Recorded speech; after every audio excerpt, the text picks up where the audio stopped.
الله أكبر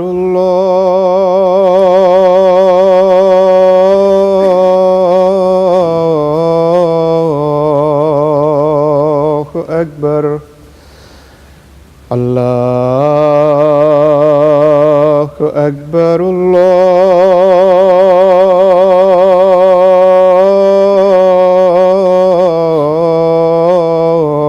الله أكبر أشهد أن لا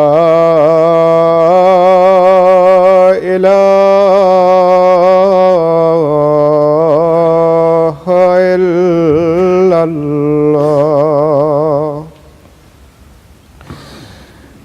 أشهد أن لا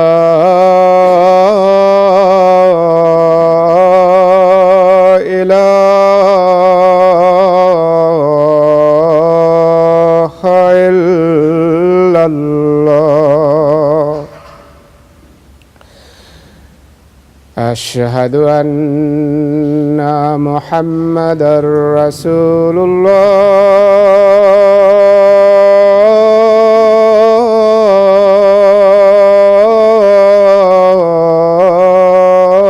الله أشهد أن محمدًا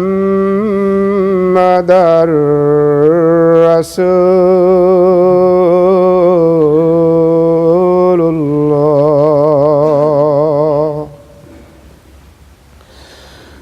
حي على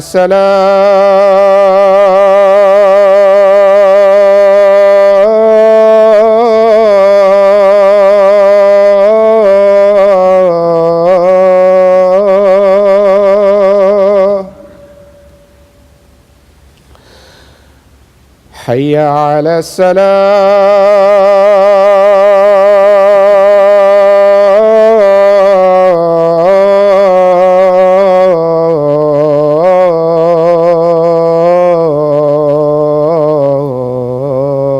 الصلاة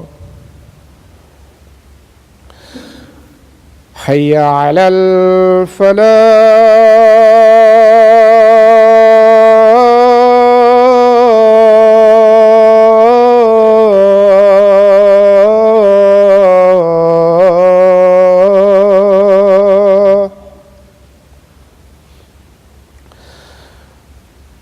حي على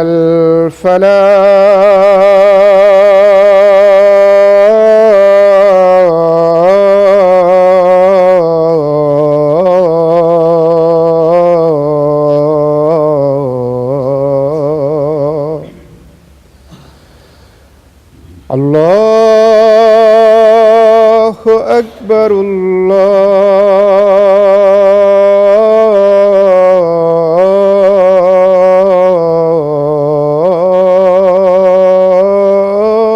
الله أكبر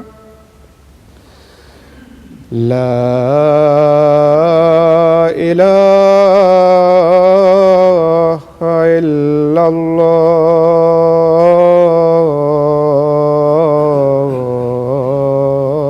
الله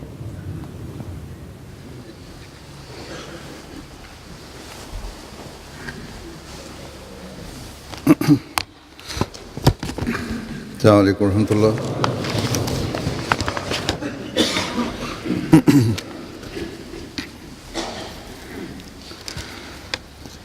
أشهد أن لا إله إلا الله وحده لا شريك له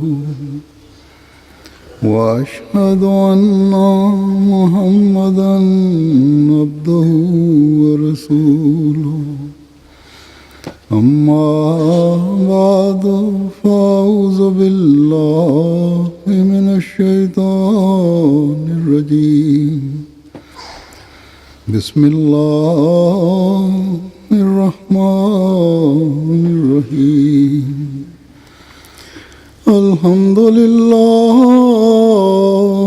رب العالمين الرحمن الرحيم مالك يوم الدين إياك نعبد وإياك نستعين اهدنا الصراط المستقيم صراط الذين أنعمت عليهم غير المغضوب عليهم ولا الضالين يا أيها الذين آمنوا اتقوا الله حق تقاته ولا تموتن إلا وأنتم مسلمون اے لوگو جو ایمان لائے ہو اللہ کا ایسا تقوی اختیار کرو جیسا اس کے تقوی کا حق ہے، اور ہرگز نہ مرو مگر اس حالت میں کہ تم پورے فرمبردار ہو۔ اس آیت میں ایک حقیقی مومن کی حالت بیان کی گئی ہے کہ ایک حقیقی مومن کو تقوی کی تمام شرائط کو پورا کرنے والا ہونا چاہیے، اور تقوی کا حق یا اس کی تمام شرائط کیا ہیں، اس کی جو وضاحت ہمیں قرآن کریم سے ملتی ہے اس کا خلاصہ یہ ہے کہ خدا تعالیٰ کے تمام حقوق اور بندوں کے تمام حقوق کا خیال رکھنا، ہر قسم کی نیکی کو بجا لانے کے لیے تیار رہنا، اللہ تعالیٰ کے احکامات کو زندگی کے آخری لمحات تک بجا لانے کی کوشش کرنا،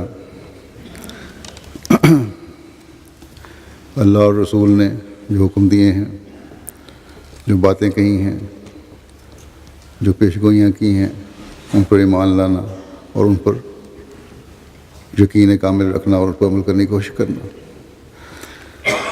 صرف مسلمان کا نام اپنے ساتھ لگانا یا اپنے آپ کو مسلمان کہنا ایمان لانے والوں میں شمار نہیں کرواتا، بلکہ یہ عمل ہے اور مسلسل عمل ہے، اللہ تعالیٰ کے احکامات پر عمل ہے اور اس کے رسول صلی اللہ علیہ وسلم کے اسوے پر چلنا ہے، جو تقوی کی شرائط کو پورا کرنے والا بنا سکتا ہے۔ اور حقیقی مسلمان بھی وہی کہلاتا ہے جو یہ عمل کرنے والا ہو۔ پس اللہ تعالیٰ فرماتا ہے کہ پہلے مذاہب اللہ تعالیٰ کی فرما برداری سے نکل گئے کیونکہ انہوں نے ان باتوں کا خیال نہیں رکھا۔ اگر تم نے بھی تقوی کا خیال نہ رکھا، اللہ تعالیٰ کے احکامات پر توجہ نہ دی، اپنے فرائض کی ادائیگی پر غور نہ کیا، تو تم بھی ایسے لوگوں میں شمار ہو گئے جو خدا تعالیٰ کی سزا کے مورد بنے، اور تمہاری موت بھی ایسی موت ہوگی جو نیک اعمال بجا نہ لانے والوں کی موت ہوتی ہے۔ مسلمان ہونا کامل فرمانبرداری چاہتا ہے، بس ایک مسلمان کو ان باتوں کو اپنے مد نظر رکھنا چاہیے۔ ایک حقیقی مومن کو خدا کا خوف ہمیشہ رہنا چاہیے اور ان باتوں کی تلاش رہنی چاہیے جو خدا تعالیٰ کا فرما بردار بنائیں، حقیقی مسلمان بنائیں۔ اس کے لیے خواہ دنیاوی نقصان اٹھانا پڑے تو ایک حقیقی مسلمان کو اس کی کچھ بھی پرواہ نہیں کرنی چاہیے۔ ماں باپ، عزیز رشتہ دار، معاشرہ، لیڈر، سیاسی لیڈر، مذہبی لیڈر، غرض کہ کوئی بھی ہو، ایک حقیقی مسلمان کو اللہ تعالیٰ کے احکام کے سمجھنے اور اس پر عمل کرنے سے دور کرنے والا نہیں ہونا چاہیے۔ ہر شخص نے خدا تعالیٰ کے حضور حاضر ہو کر اپنا حساب خود دینا۔ کوئی سیاسی لیڈر، کوئی عزیز، کوئی مولوی کسی کو بچانے والا نہیں ہوگا۔ کوئی پیر، کوئی گدی نشین کسی کا بوجھ نہیں اٹھا سکتا۔ بس اللہ تعالیٰ کے احکامات کو سمجھنا، اس کے نشانات کو دیکھ کر ان پر غور کرنا، اس کے رسول نے جو تقویٰ کے راستے بتائے ہیں ان پر چلنا، ظلموں اور زیادتیوں سے اپنے آپ کو زیادتیوں میں اپنے آپ کو شامل ہونے سے بچانا، اسلام کی حقیقی روح کو سمجھنا اور اس پر عمل کرنا، یہ ہے ایک حقیقی مسلمان کی حالت۔ ورنہ ایمان لانے کا دعویٰ صرف دعویٰ ہے جو تقویٰ سے خالی ہے، جو اللہ تعالیٰ کے احکامات سے دور ہے۔ اور جیسا کہ اللہ تعالیٰ نے قرآن کریم میں دوسری جگہ فرمایا ہے کہ ایسے تقویٰ سے عاری لوگوں کی نہ عبادتیں قبول ہوتی ہیں نہ قربانیاں، بلکہ ظاہری نمازیں بھی خدا تعالیٰ کا قرب دلانے کے بجائے ہلاکت کا موجب بن جاتی ہیں۔ اور جو خدا تعالیٰ کے فرمانبردار ہوتے ہیں، اس کے احکامات پر عمل کرنے والے ہوتے ہیں،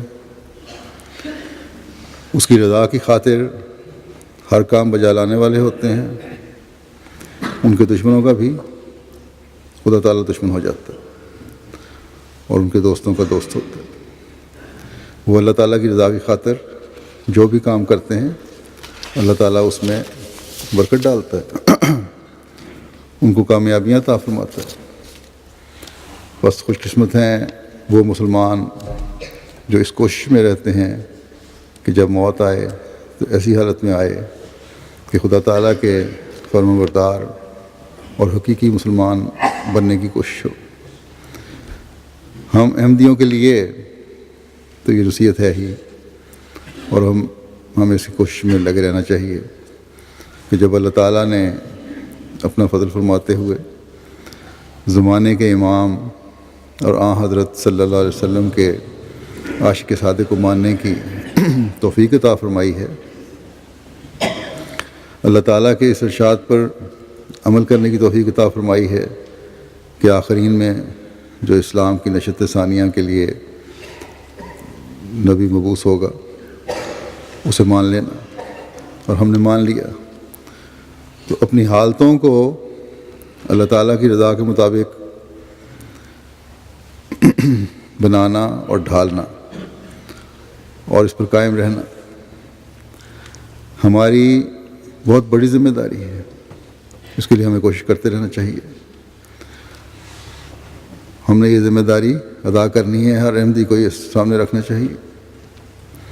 لیکن جیسا کہ میرے بعض الفاظ اور بعض فکروں سے ظاہر ہو رہا ہوگا کہ میں عامت المسلمین کو بھی اس حوالے سے توجہ دلانا چاہتا ہوں۔ جب میں نے سیاسی لیڈروں یا مولویوں کا حوالہ دیا تو یہ ان کے لیے تھا۔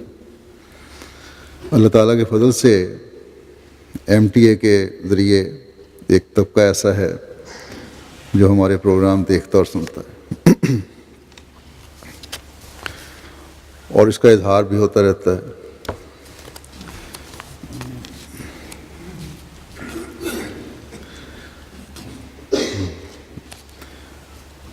ان تک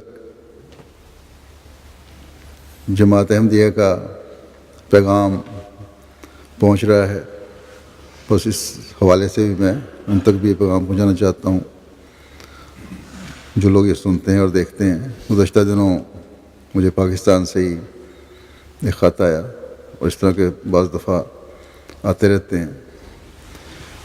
چند دوست جو غیر جماعت ہیں اکٹھے بیٹھ کر ایم ٹی اے دیکھتے ہیں، یا انہوں نے احمدیت کا کچھ مطالعہ کیا ہے۔ وہ لکھتے ہیں کہ ہمیں یقین ہے کہ تمام باتیں جو آپ کرتے ہیں یہ سن کر اور زمانے کے تمام حالات دیکھ کر کہ حضرت مرزا غلام احمد صاحب قادیانی علیہ السلام سچے ہیں اور جماعت احمدیہ حق پر ہے۔ ہماری نیک تمنائیں آپ کے ساتھ ہیں، لیکن ہم میں معاشرے کا اور مولوی کا خاص طور پر مقابلہ کرنے کی ضرورت نہیں ہے۔ ہمیں بزدل سمجھ لیں، اس لیے ہماری تمام ہمدردیوں کے باوجود، ہماری خواہش کے باوجود ہم جماعت میں اس خوف سے شامل نہیں ہو سکتے۔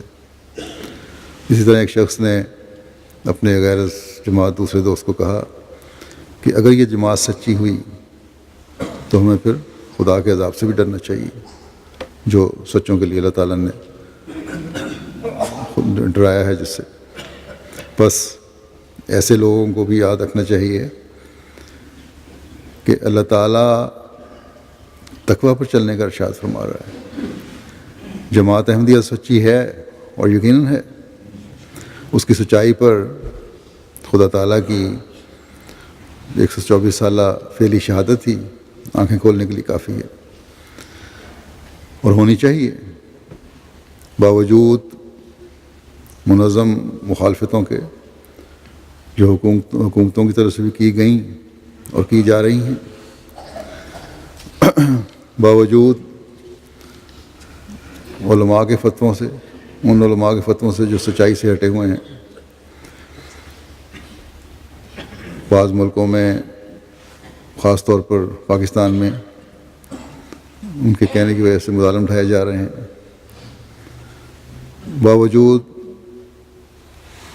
احمدیوں پر مظالم ڈھائے جانے کے، ان کے مالوں کو لوٹنے کے، اغوا اور قتل کرنے کے، گھروں کو جلانے کے، ملازمتوں سے برطرف کرنے کے، بچوں کو اسکولوں اور کالجوں میں ٹارچر دینے اور انہیں پڑھائی سے روکنے کے، یہ لوگ نہ صرف اپنے ایمان پر قائم ہیں بلکہ پہلے سے بڑھ کر قربانیوں کے لیے تیار ہیں۔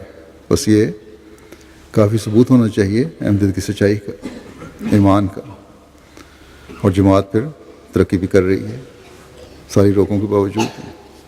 بس ایک دنیاوی لحاظ سے کمزور جماعت کی یہ ترقی اس وجہ سے ہے کہ وہ خدا جو نعم المولا و نعم النصیر ہے ہمارے ساتھ ہے، اور یہی خدا تعالیٰ نے مومنوں کی نشانی بتائی ہے کہ خدا تعالیٰ کی تائیدات اور نصرت ان کے شامل حال رہتی ہیں۔ اب اگر انصاف کی نظر سے دیکھیں تو اسلام کی خدمت کے نام پر جو بھی تنظیمیں بنی ہوئی ہیں اور اپنی طرف سے جو جہادی کاروائیاں بھی کر رہی ہیں، ان کا نتیجہ سوائے اسلام کی بدنامی کے اور کچھ نہیں۔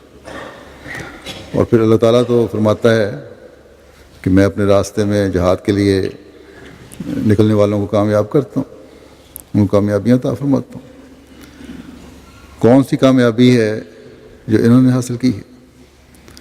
مسلمان ہی مسلمان کو قتل کر رہا ہے، اسلحہ ہے تو وہ بڑی طاقتوں سے لیا جا رہا ہے۔ مسلمانوں کے پاس تو اپنی نہ کوئی فیکٹریاں ہیں، نہ اسلحہ خانے ہیں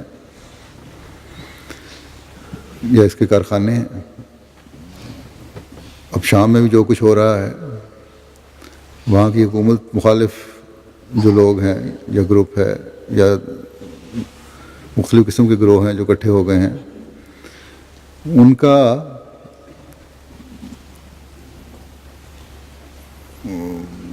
مغربی دنیا سے یہی مطالبہ ہے۔ وہ یہی کہہ رہے ہیں کہ اگر تم حکومت کا تختہ الٹنا چاہتے ہو تو ہمیں اسلحہ دو۔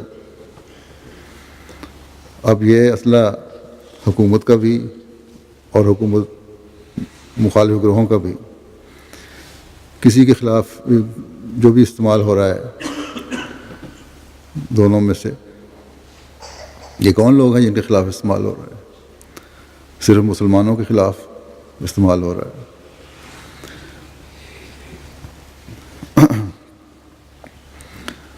تقوی نہ حکومت میں ہے اور نہ دوسرے گروہ میں۔ اللہ تعالیٰ کے احکامات کی فرمانبرداری نہ ایک گروہ میں ہے نہ دوسرے میں۔ بس یہ دونوں طرف سے تقوی سے عاری لوگ ہیں، اور یہی دین سے دور ہٹنے والے لوگ ہیں، اللہ تعالیٰ کے احکامات کو رد کرنے والے لوگ ہیں۔ امیر تیمور ایک مسلمان حکمران گزرا ہے جو معمولی حیثیت سے اٹھا اور دنیا کے بہت بڑے وسیع علاقے میں اس کی حکومت قائم ہوئی۔ وہ کہتا ہے کہ جب بھی میں دیکھتا ہوں، جب جنگوں کے لیے میں نکلتا ہوں یا کسی بھی ملک پہ حملہ کیا، تو میں یہ دیکھتا ہوں کہ مسلمان بادشاہ جو وہاں ہیں وہ عوام کا حق ادا کر رہے ہیں یا نہیں،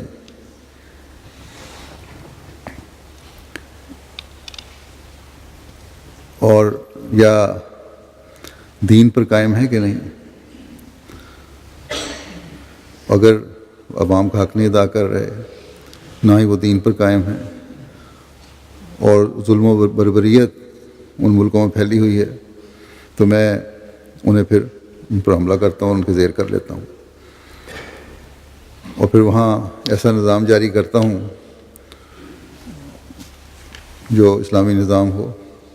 اس وجہ سے جو مجھے کامیابیاں حاصل ہوتی ہیں وہ خدا تعالیٰ کی اس مدد و تائید کی وجہ سے ہوتی ہیں۔ تو بہرحال جس طرح وہ بیان کرتا ہے اس کی بہت سی پالیسیاں انصاف پر مبنی تھیں، جس کی وجہ سے وہ کامیابیاں حاصل کرتا رہا۔ شاید اس زمانے کے بادشاہوں میں بعض ظلم بھی اس سے ثابت ہوتے ہیں، لیکن لگتا یہ ہے کہ اس زمانے کے بادشاہوں میں سب سے بہتر وہ تھا، تو اللہ تعالیٰ بھی اس کی مدد فرماتا رہا۔ ایک اصول اس نے بتایا اپنا کہ حکومت کرنے کے لیے انصاف، حکمت، دانائی، غریبوں کا بھی خیال رکھنا، عوام کا خیال رکھنا، حکومت کے کرندوں کا بھی خیال رکھنا، جہاں حملہ کیا ہے، جن ملکوں پر زیر کیا ہے، ان کے عوام کا بھی حق ادا کرنا، ظلم نہ کرنا۔ یہ اگر کسی چیز کے 9-10 حصے بنائے جائیں تو کہتا ہے میری کامیابی کے 9 حصے ان چیزوں پر مشتمل ہیں اور ایک حصہ صرف تلوار کا ہے۔ اب اگر ہم ہر اسلامی ملک میں جھانک کر دیکھیں تو ان میں صرف اپنے مفادات نظر آتے ہیں، رعایا اور عوام کی کوئی فکر نہیں کسی کو، صرف اپنے تخت اور اپنے حکومت کی فکر ہے۔ علماء ہیں تو وہ اپنا کام چھوڑ کر مسلمانوں کی دینی تربیت کرنے کے بجائے اقتدار کی دوڑ میں پڑے ہوئے ہیں، یا پھر کچھ ایسے ہیں جو اسلام کے نام پر دہشت گرد تنظیموں کو چلا رہے ہیں یا ان کی مدد کر رہے ہیں۔ دینی مدرسوں میں جہاد کے نام پر بچوں کی عسکری تربیت کی جاتی ہے، اسلحے کے استعمال اور دہشت گردی کے لیے استعمال ہونے والے بم بنانے کے لیے طریقے سکھائے جاتے ہیں، اور یہ سب کچھ استعمال کس کے خلاف ہونا ہے؟ مسلمانوں کے۔ مسلمان کے خون کا پیاسا ہوا ہے۔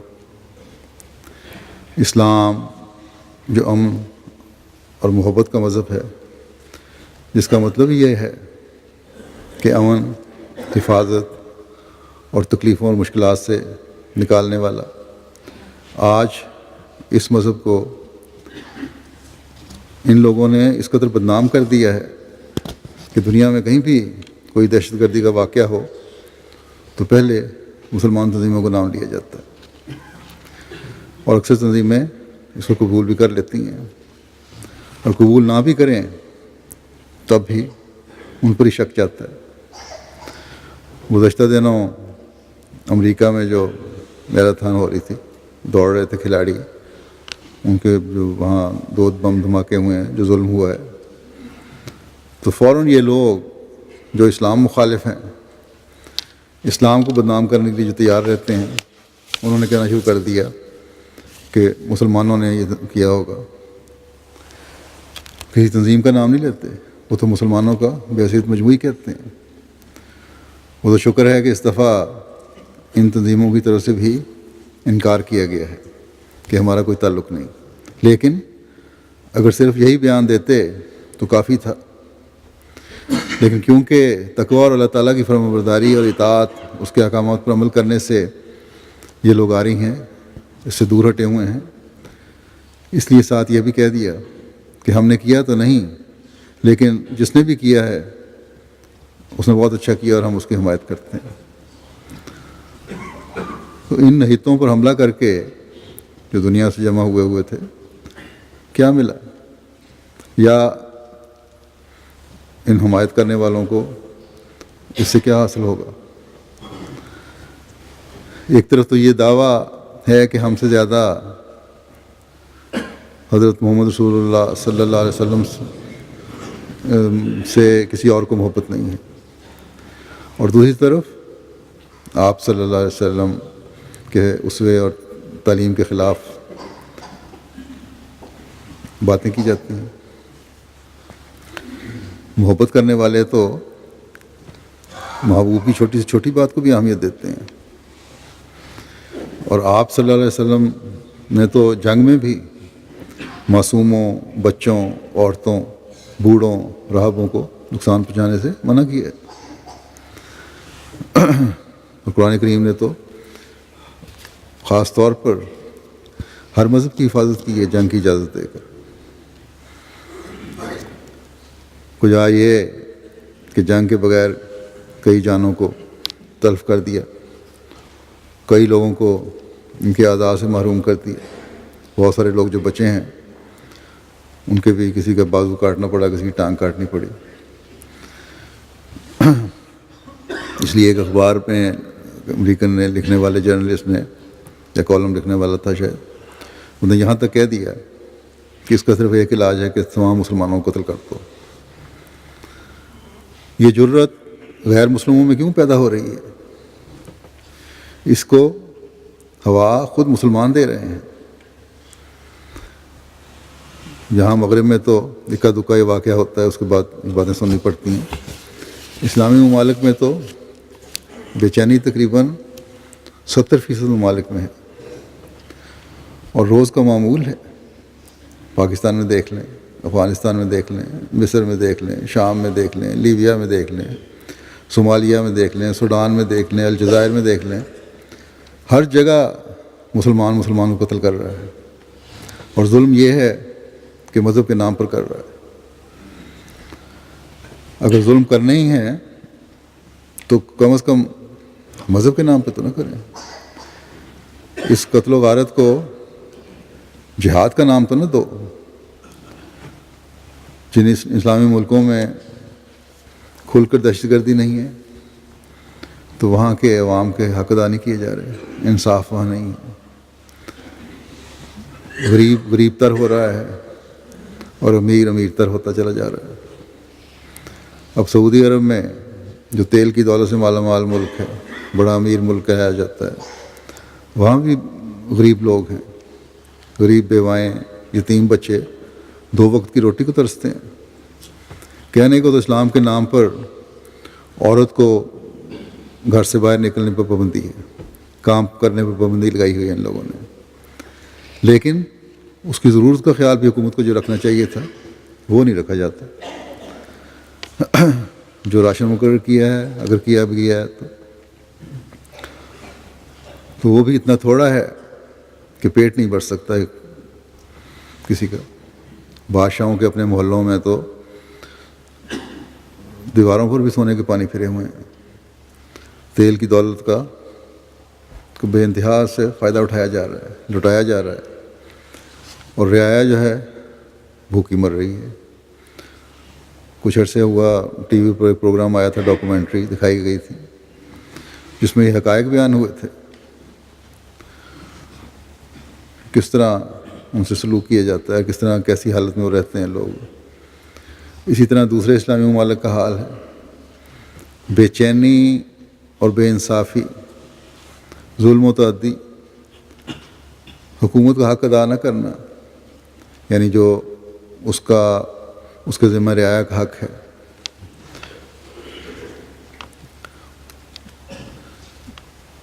اور اسی طرح عوام جو ہیں وہ بھی اپنی ذمہ داریوں کو ادا نہیں کرتے،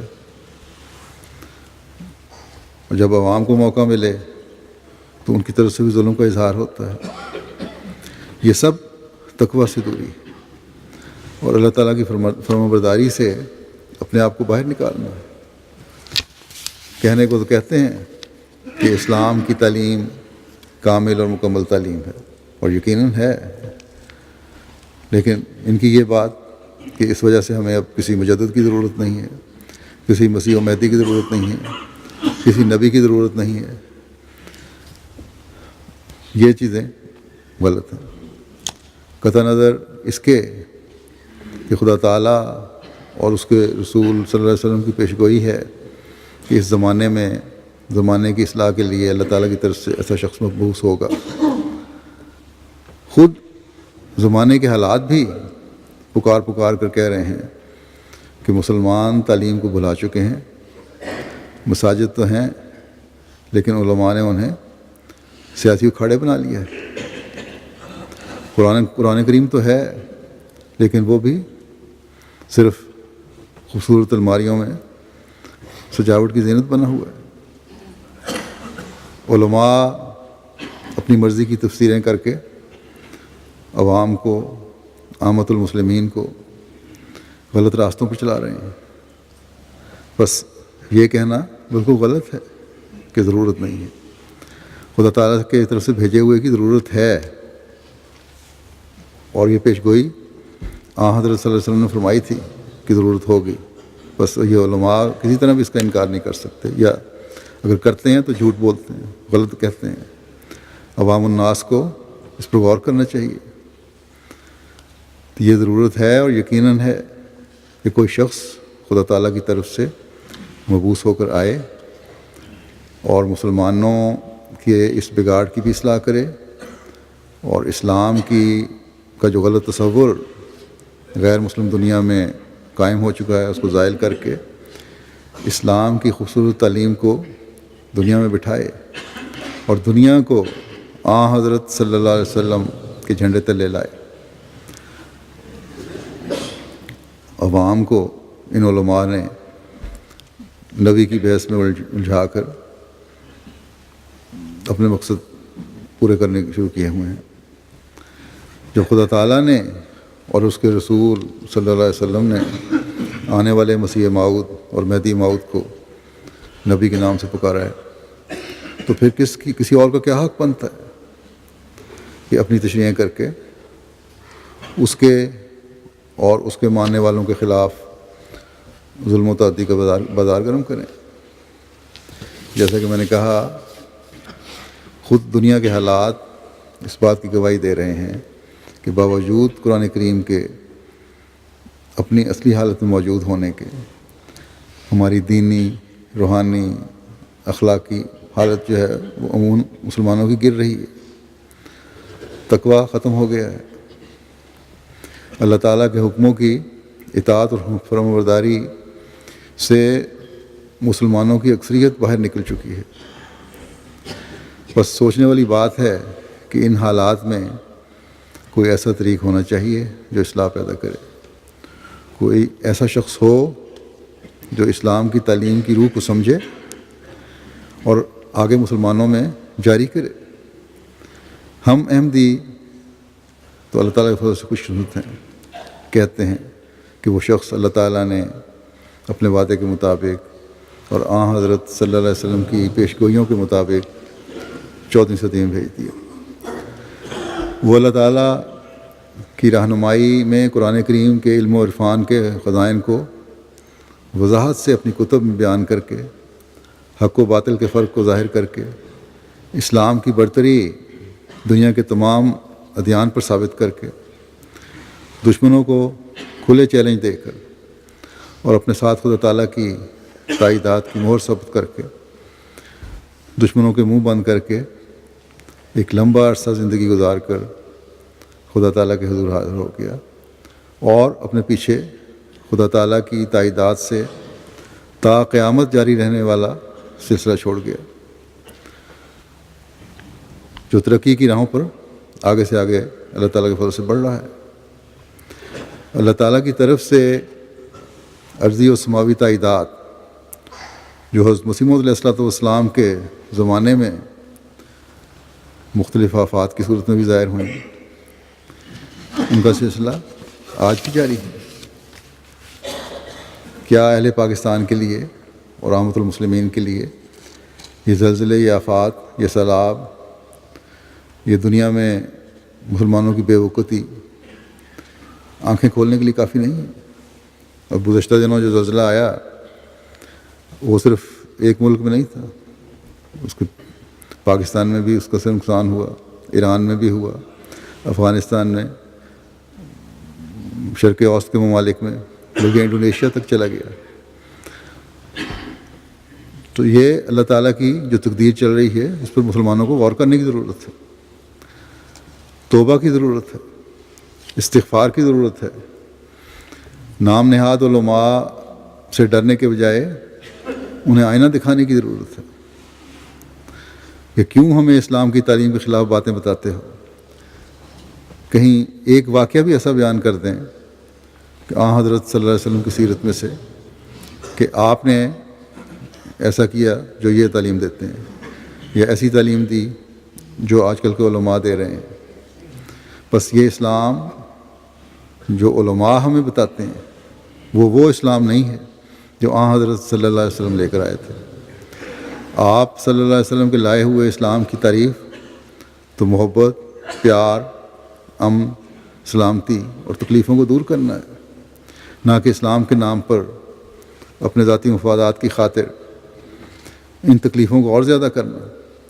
بس ہر مسلمان کا فرض ہے کہ تقویٰ کو تلاش کر کے اس پر قدم مارنے کی کوشش کرے، اپنی موت کو سامنے رکھے جس کا کوئی بھی وقت ہو سکتا ہے، کوئی نہیں کہہ سکتا کہ میری اتنی زندگی ہے، اور وہ عمل کرے جو خدا تعالیٰ کا حق بھی ادا کرنے والے ہوں اور اس کے بندوں کا حق بھی ادا کرنے والے ہوں۔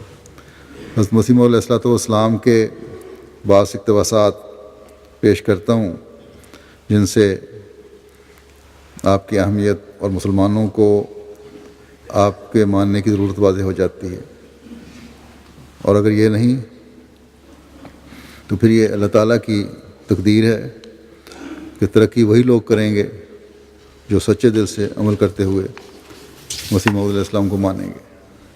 آپ فرماتے ہیں، میں چاہتا ہوں کہ مسلمانوں کے دلوں میں جو خدا تعالیٰ کی بجائے دنیا کے بت کو عظمت دی گئی ہے اس کی امانی اور امیدوں کو رکھا گیا ہے۔ مقدمات، صلح، جو کچھ ہے وہ دنیا کے لیے ہے، اس بت کو پاش پاش کیا جاوے اور اللہ تعالیٰ کی عظمت اور جبروت ان کے دلوں میں قائم ہو، اور ایمان کا شجر تازہ بتازہ پھل دے۔ اس وقت درخت کی صورت ہے مگر اصل درخت نہیں، کیونکہ اصل درخت کے لیے تو فرمایا الم تر کیف ضرب اللہ مثلا کلمۃ طیبۃ کشجرۃ طیبۃ اصلها ثابت وفرعها فی السماء تؤتی اکلها کل حین باذن ربها، یعنی کیا تو نے نہیں دیکھا کہ کیوں کر بیان کی اللہ نے مثال، یعنی مثال دین کامل کی کہ وہ بات پاکیزہ درخت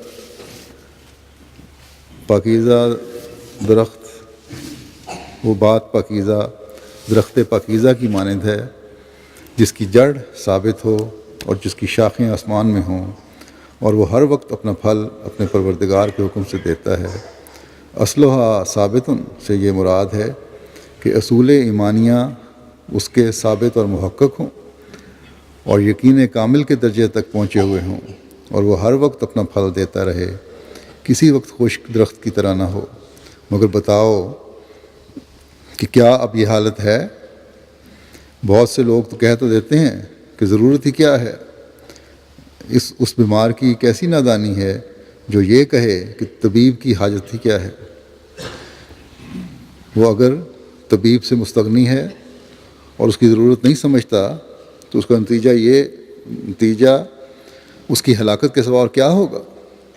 اس وقت مسلمان اسلمنا میں تو بے شک داخل ہیں، مگر آمنا کی ذیل میں نہیں، اور یہ اس وقت ہوتا ہے جب ایک نور ساتھ ہو۔ غرض یہ وہ باتیں ہیں جن کے لیے میں بھیجا گیا ہوں، اس لیے میرے معاملے میں تکذیب کے لیے جلدی نہ کرو، بلکہ خدا تعالیٰ سے ڈرو اور توبہ کرو، کیونکہ توبہ کرنے والے کی عقل تیز ہوتی ہے۔ پھر آپ نے طاعون کے نشان کی مثال دی ہے کہ طاعون کا نشان بہت خطرناک نشان ہے، اور خدا تعالیٰ نے اس کے متعلق مجھ پر جو کلام نازل کیا ہے وہ یہ ہے کہ ان اللہ لا یغیر ما بقوم حتی یغیروا ما بانفسہم۔ یہ خدا تعالیٰ کا کلام ہے، اور اس پر لعنت ہے جو خدا تعالیٰ پر افترا کرے۔ خدا تعالیٰ فرماتا ہے کہ میرے ارادے کی اس وقت تبدیلی ہوگی جب دلوں کی تبدیلی ہوگی، بس خدا تعالیٰ سے ڈرو اور اس کے قہر سے خوف کھاؤ۔ کوئی کسی کا ذمہ دار نہیں ہو سکتا، معمولی مقدمہ کسی پر ہو تو اکثر لوگ وفا نہیں کر سکتے، پھر آخرت میں کیا بھروسہ رکھتے ہو، جس کی نسبت فرمایا ہے یوم یفر المرء من اخیہ، یعنی اس دن قیامت والے دن انسان بھائی سے دور ہٹے گا، بھاگے گا۔ فرمایا دیکھو جس طرح جو شخص اللہ اور اس کے رسول اور کتاب کو ماننے کا دعویٰ کر کے اس کے احکام کی تفصیلات مثلا نماز، روزہ، حج، زکوٰۃ، تقویٰ، طہارت کو بجا نہ لاوے، اور ان احکام کو جو تزکیہ نفس، ترک شر اور حصول خیر کے متعلق نافذ ہوئے ہیں چھوڑ دے، وہ مسلمان کہلانے کا مستحق نہیں ہے، اور اس پر ایمان کے زیور سے آراستہ ہونے کا اطلاق صادق نہیں آ سکتا۔ اسی طرح سے جو شخص مسیح موعود کو نہیں مانتا یا ماننے کی ضرورت نہیں سمجھتا، وہ بھی حقیقت اسلام اور غایت نبوت اور غرض رسالت سے بے خبر محض ہے، اور وہ اس بات کا حقدار نہیں ہے کہ اس کو سچا مسلمان، خدا اور اس کے رسول کا سچا تابع دار اور فرما بردار کہہ سکیں، کیونکہ جس طرح سے اللہ تعالیٰ نے حضرت صلی اللہ علیہ وسلم کے ذریعے سے قرآن شریف میں احکام دیے ہیں، اسی طرح سے آخری زمانے میں ایک آخری خلیفہ کے آنے کی پیشگوئی بھی بڑے زور سے بیان فرمائی ہے، اور اس کے نام ماننے والے اور اس سے انحراف کرنے والوں کا نام فاسق رکھا ہے۔ قرآن اور حدیث کے الفاظ میں فرق، جو کہ فرق نہیں بلکہ بالفاظ دیگر قرآن شریف کے الفاظ کی تفسیر ہے، صرف یہ ہے کہ قرآن شریف میں خلیفہ کا لفظ بولا گیا ہے، اور حدیث میں اسی خلیفہ آخری کو مسیح موعود کے نام سے تعبیر کیا گیا ہے۔ بس قرآن شریف نے جس شخص کے مبعوث کرنے کے متعلق وعدے کا لفظ بولا ہے، اور اس طرح سے اس شخص کی بعثت کو ایک رنگ کی عظمت عطا کی ہے، وہ مسلمان کیسا ہے جو کہتا ہے کہ ہمیں اس کے ماننے کی ضرورت ہی کیا ہے؟ پھر آپ فرماتے ہیں اے نادان قوم، میں تمہیں کس سے مشابہ دوں؟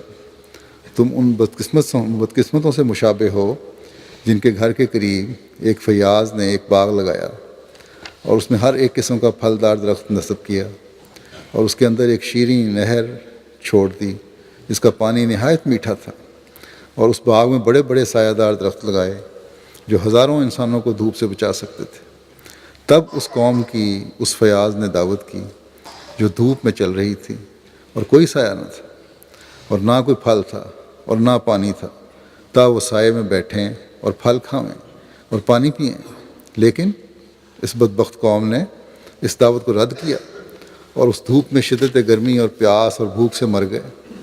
اس لیے خدا فرماتا ہے کہ ان کی جگہ میں دوسری قوم کو لاؤں گا جو ان درختوں کے ٹھنڈے سائے میں بیٹھے گی اور ان پھلوں کو کھائے گی اور اس خوشگوار پانی کو پیے گی۔ خدا نے مثال کے طور پر قرآن شریف میں خوب فرمایا کہ ذوالقرنین نے ایک قوم کو دھوپ میں جلتے ہوئے پایا، اور ان میں اور آفتاب میں کوئی اوٹ نہ تھی، اور اس قوم نے ذوالقرنین سے کوئی مدد نہ چاہی، اس لیے وہ اسی بلا میں مبتلا رہی۔ لیکن ذوالقرنین کو ایک دوسری قوم ملی جنہوں نے ذوالقرنین سے دشمن سے بچنے کے لیے مدد چاہی، سو ایک دیوار ان کے لیے بنائی گئی، اس لیے وہ دشمن کی دست برد سے بچ گئے۔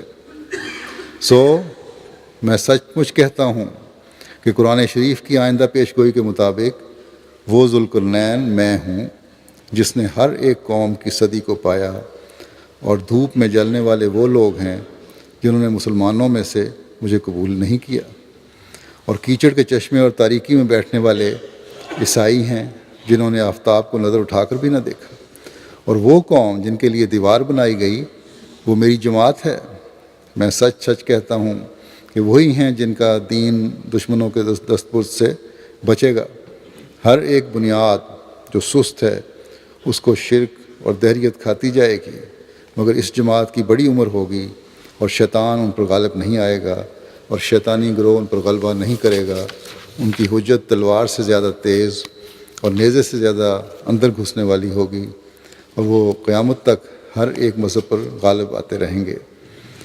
فرمایا، ہائے افسوس ان نادانوں پر جنہوں نے مجھے شناخت نہیں کیا۔ وہ کیسی تیرہ اور تاریک آنکھیں تھیں جو سچائی کے نور کو دیکھ نہ سکیں۔ میں ان کو نظر نہیں آ سکتا کیونکہ تعصب نے ان کی آنکھوں کو تاریک کر دیا۔ دلوں پر زنگ ہے اور آنکھوں پر پردے۔ اگر وہ سچی تلاش میں لگ جائیں اور اپنے دلوں کو کینے سے پاک کر دیں، دن کو روزے رکھیں اور راتوں کو اٹھ کر نمازوں میں دعائیں کریں اور روئیں اور نعرے ماریں، تو امید ہے کہ خدا کریم ان پر ظاہر کر دے کہ میں کون ہوں۔ چاہیے کہ خدا سے استغنا ذاتی سے ڈریں، خدا کے استغنا ذاتی سے ڈریں۔ اللہ تعالیٰ بڑا غنی ہے، اس سے ڈریں اور اپنی فکر کریں عاقبت کی۔ فرمایا، اے لوگو، خدا کی اور خدا کے نشانوں کی تحقیر مت کرو، اور اس سے گناہوں کی معافی چاہو، اور اس کے سامنے اپنے گناہوں کے خوف سے فروتنی کرو۔ کیا تمہیں اس قوم کا انجام بھول گیا جنہوں نے تم سے پہلے تکذیب کی؟ خدائے سزا دہندہ کی کتابوں میں تمہیں بری رکھا گیا ہے۔ بس اپنے بد خطرات سے خدا تعالیٰ کی طرف پناہ لے جاؤ۔ اگر ڈرنے والے ہو، ایک ایک ہو کر کھڑے ہو جاؤ اور عداوت کرنے والوں سے پرہیز کرو۔ پھر فکر کرو کہ کیا تمہیں وہ ثبوت نہیں دیے گئے جو تم سے پہلے کافروں کو دیے گئے؟ اور کیا تمہارے پاس نشان نہیں آئے؟ کیا تم خدا کی تحقیر کرنے سے حقیر اور ذلیل نہیں ہو چکے؟ کیا تمہارے یہ تمام قرض داروں کی طرح ادا نہیں کیے گئے؟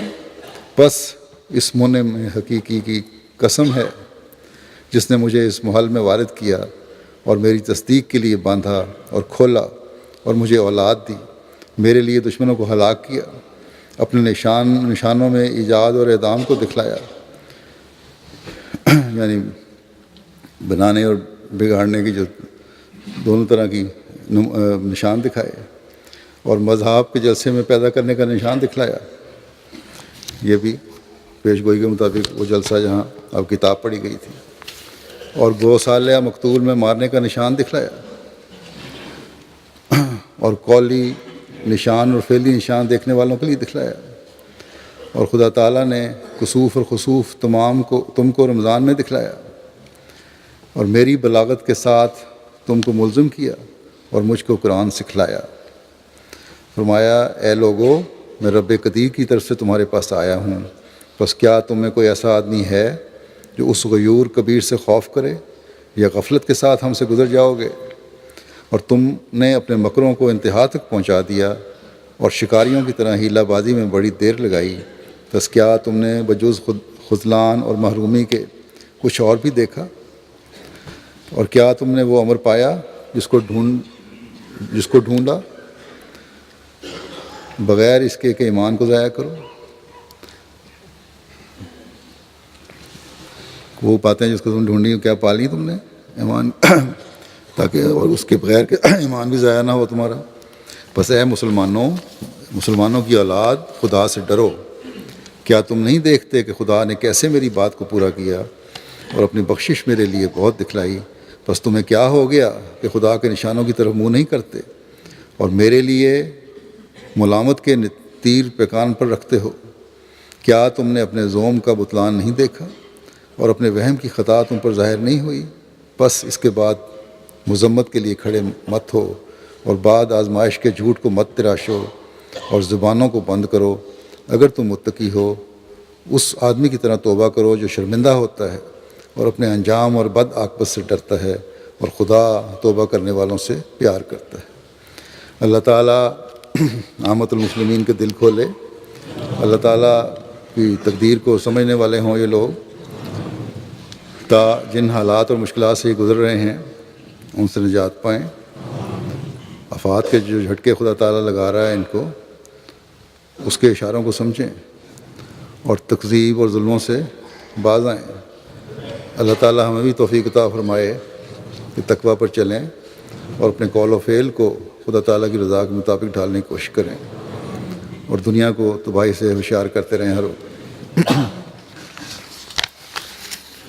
اس وقت میں دو وفات یافتگان کا ذکر بھی کروں گا اور ان کے جنازے بھی ہوں گے نماز کے بعد جمعے کی۔ پہلا ہے مکرم چودھری محفوظ الرحمان صاحب، جو 6 اپریل 2013 کو 93 سال کی عمر میں وفات پا گئے۔ انا للہ و انا الیہ راجعون۔ چودھری صاحب نے FA پاس کر کے حضرت خلیفۃ المسیح ثانی کی تحریک پر اپنی زندگی وقف کی تھی۔ زندگی وقف کرنے کے بعد بطور انسپیکٹر بیت المال قادیان میں کام کرتے رہے۔ حضرت خلیفۃ المسیح ثالث رحمہ اللہ تعالیٰ جب صدر خدام الاحمدیہ تھے، آپ پر بہت اعتماد کرتے تھے اور 4 خدام کے گروپ میں جلسہ دہلی کے دوران خواتین کے پنڈال کی حفاظت کا موقع بھی ملا آپ کو، کوئی مشہور واقعہ جماعت کی تاریخ میں۔ اس موقع پر پتھراؤ بھی ہوا تھا جس میں ایک کارکن مکرم مشتاق باجا سے زخمی بھی ہو گئے تھے۔ یہ ہمارے مربی مشنری رہے ہیں، مبلغ رہے ہیں سوئٹزرلینڈ میں۔ تقسیم ہند کے موقع پر خلیفۃ المسیح ثالث کے ساتھ آخر وقت تک قادیان کی حفاظت کے لیے ٹھہرے رہے، اور صرف 4 دن پہلے خلیفۃ المسیح ثالث نے ان کو واپس بھجوایا تھا، پاکستان بھجوایا تھا۔ پھر آپ TI کالج لاہور میں بطور اکاؤنٹنٹ اور ہاسٹل ٹیوٹر کام کرتے رہے۔ پھر TI کالج ربا میں بطور DP انچارج لائبریری کے طور پر خدمت کی توفیق پائی۔ ریٹائرمنٹ کے بعد کچھ عرصہ خلافت لائبریری میں بھی کام کیا، نصرت جہاں اکیڈمی میں بطور استاد کام کیا۔ انہوں نے بعد میں پھر سروس کے دوران ہی پھر BA بھی کیا، اس کے بعد MA اسلامیات بھی کیا، کوالیفائڈ DP بھی تھے، لائبریرین کے طور پر بھی خدمت کی توفیق پائی۔ 1953 کے فسادات میں حضرت خلیفۃ المسیح ثانی کے کوئٹہ میں قیام کے دوران صدر خدام الاحمدیہ کی طرف سے جن خدام کو حفاظت کے لیے بھجوایا گیا ان میں سے ایک چودھری صاحب بھی تھے، اور جماعت کی طرف سے 19 افراد پر مشتمل ربا بھجوائے جانے والے جب ربا کی آبادی ہوئی ہے تو پہلے جو 19 افراد بھجوائے گئے تھے پہلے گروپ میں آپ شامل تھے۔ خدام الاحمدیہ میں صحت جسمانی کے محتمل بھی رہے ہیں، والی بال اور ٹینس اور فٹ بال کے بڑے اچھے کھلاڑی تھے۔ چندہ جات میں باقاعدہ تھے، اللہ تعالیٰ کے فضل سے موسی بھی تھے، اور سب اپنا حساب اپنی زندگی میں صاف کر دیا تھا۔ تحریک جدید اور خرید کا چندہ اپنے والدین، دادا اور پھوپھیوں وغیرہ بلکہ اگلی نسلوں میں بھی 2 پوتیوں کے بچوں کی طرف سے بھی ادا کیا کرتے تھے۔ بڑے نمازی، تہجد گزار، بڑے شریف النفس تھے۔ ربا کے خاص جو لوگ ہیں کرداروں میں سے ایک تھے، جو مرضی ان کو کوئی کہہ دے، کبھی انہوں نے میں نے نہیں دیکھا کہ آگے سے جواب دیا ہو، خاموشی سے اور ہنستے ہوئے ہر بات کو سنتے۔ انتہائی شریف النفس، درویش صفت، خاموش طبع انسان تھے۔ اللہ تعالیٰ ان کے درجات بلند فرمائے۔ یہاں کے ہمارے جو صدر انصار اللہ ہیں چودھری وسیم صاحب، ان کے بیٹے ہیں بڑے۔ دوسرا جنازہ جو ہے ذکر وہ مکرمہ کیسرا بیگم صاحبہ اہلیہ مکرم مرزا اظہر احمد صاحب ہیں، جو یہ ان کی وفات ہوئی ہے 13 اپریل کو، تقریباً 70 سال ان کی عمر تھی۔ حضرت خلیفۃ المسیح ثانی رضی اللہ تعالیٰ عنہ اور حضرت ام ناصر رضی اللہ تعالیٰ عنہ کی بہو تھیں یہ۔ ان کو کینسر ایک دم پھیل گیا اور اس کی وجہ سے ان کی وفات ہوئی۔ بڑے عمدہ اخلاق کی مالک تھیں، بڑی ہنسمکھ مل نثار، خلافت سے بڑا تعلق، خاص طور پر میں نے نوٹ کیا خلافت کے بعد مجھ سے بہت زیادہ تعلق بڑھ گیا ان کا۔ مالی قربانیوں میں بھی کچھ لیتی تھیں حصہ، اور غریبوں کی بہت زیادہ ہمدرد تھیں۔ ان کے بعد غریب رشتہ داروں نے بھی مجھے لکھا، یا کم مالی کشائش والے رشتہ داروں نے، کہ ہمیشہ ہمارا خیال رکھا اور ان کو عزت دی، احترام کیا۔ ضرورت مندوں اور مستحقین کی خاموشی کے ساتھ مدد کیا کرتی تھیں، ملازموں کا بلکہ ان کے رشتہ داروں کا بھی خیال رکھتی تھیں۔ جلسے کے دنوں میں مہمان نوازی بہت کیا کرتی تھیں مہمانوں کی۔ آپ کے والد حضرت سعید احمد خان صاحب تھے، اور دادا مکرم کرنل اوصاف علی خان صاحب جو حضرت نواب محمد علی خان صاحب کے خالہ زاد بھائی تھے، اور مرحومہ عبد المجید خان صاحب صحابی حضرت مسیح موعود علیہ السلام کی نواسی، اور حضرت خان محمد خان صاحب کپورتھلوی کی پڑنواسی تھیں۔ آپ کے والد صاحب نے پہلے بیعت کی، اور بعد میں آپ کے دادا نے۔ آپ کے والد صاحب سے پوچھنے پر کہ آپ کیونکہ احمدیت قبول کر لی پہلے، تو بڑے لہک کے شعر مصرع پڑھا کرتے تھے کہ پسند آیا ہمیں یہ دین، ہم ایمان لے آئے۔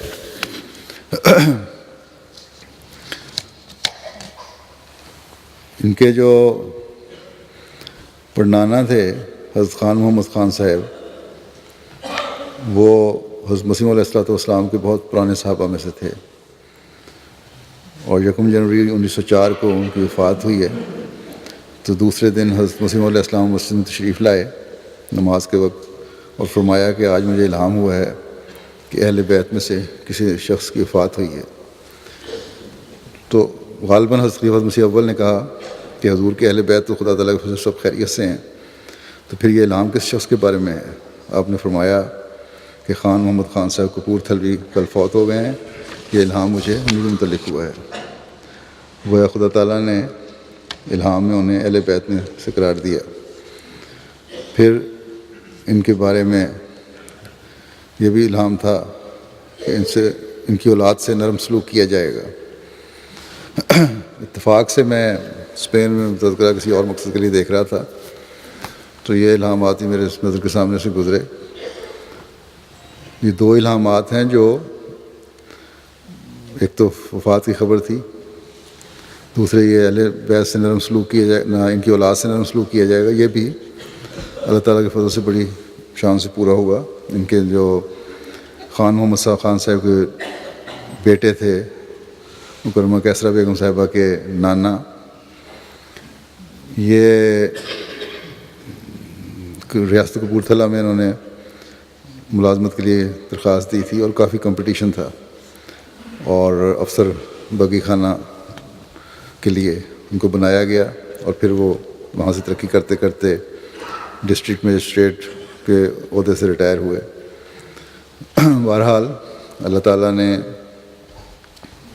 ان کو اہل بیت میں سے قرار دیا حضرت مسیح علیہ السلام کے، اور پھر ان کی نواسی پڑنواسی حضرت خلیفہ مسیح ثانی کی بہو بھی بنی۔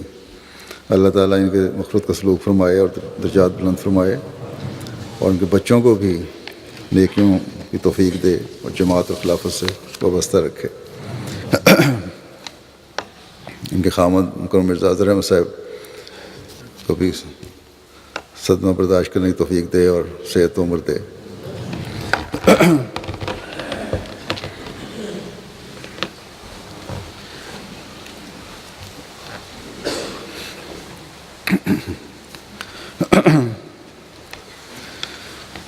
الحمد لله نحمده ونستعينه ونستغفره ونؤمن به ونتوكل عليه ونعوذ بالله من شرور أنفسنا ومن سيئات أعمالنا من يهده الله فلا مضل له ومن يضلله فلا هادي له ونشهد أن لا إله إلا الله ونشهد أن محمدا عبده ورسوله عباد الله رحمكم الله إن الله يأمر بالعدل والإحسان وإيتاء ذي القربى وينهى عن الفحشاء والمنكر والبغي يعظكم لعلكم تذكرون اذكروا الله يذكركم وادعوه يستجب لكم ولذكر الله أكبر